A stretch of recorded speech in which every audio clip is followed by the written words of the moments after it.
Where your treasure is, there will your heart be also. God has hidden unlimited treasures in His Word.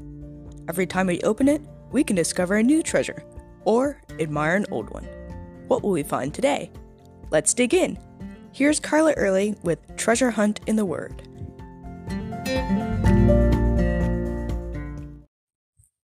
I don't know about you, but I love taking shortcuts when I'm driving. Even if it's slightly longer, if it has fewer lights, I'm all for it.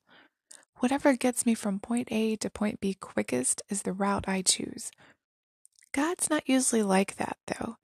He likes the scenic route, the paths that give Him all the glory, the way that may have more bumps, but also have more lessons. Have you found that to be true in your life? In John 11:3, Jesus' friends, Mary and Martha, sent Him a message. Lord, he who you love is ill. Point A, Lazarus was sick. Point B, Lazarus would be healed. They expected a pretty direct way to get there.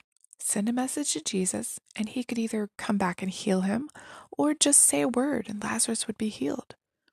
Jesus did neither. Lazarus got worse quickly and died.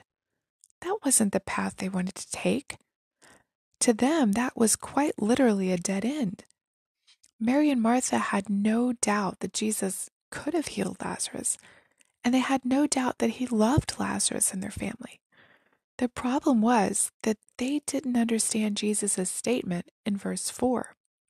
His response to their message was, "This illness will not end in death. It is for the glory of God, that the Son of God may be glorified through it." They had no idea what Jesus would do, that there even was a path like the one that He took from point A to point B.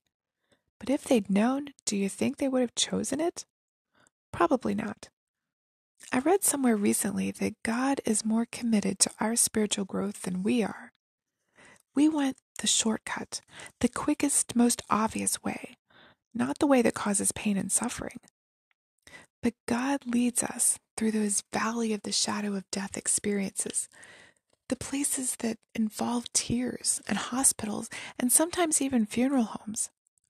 God does whatever is needed in our lives to bring us to Him, to pull us closer, to grow our character and our faith, and to glorify Himself. Do you think Mary and Martha's faith grew? How about Lazarus? Don't you think they would have agreed that Jesus' path gave God more glory than theirs would have? Other Bible characters went the long way to become who God wanted them to become. Joseph went through many years, many trials, slavery, and even jail before the dream God gave him came true, and his brothers bowed down to him. And he grew a lot along the way. Moses had to experience 40 years in the wilderness as a shepherd before he was ready to lead the people out of Egypt and to the Promised Land. And David, the anointed king, had to run for his life and fight many battles before he actually became king. So when you have an idea of what God is planning in your life, if you have a point A and a point B, don't doubt that He can do it or that He loves you. But feel free to doubt that your way to do it is the way that would glorify Him most, and expect Him to take the scenic route. You can contact us at treasurehuntintheword@gmail.com. Also, if you'd like to share a treasure God has given you by doing an episode, please contact us. You can listen to other episodes on our website, which you'll find in the description below. Thanks for listening, and remember, where your treasure is, there will your heart be also.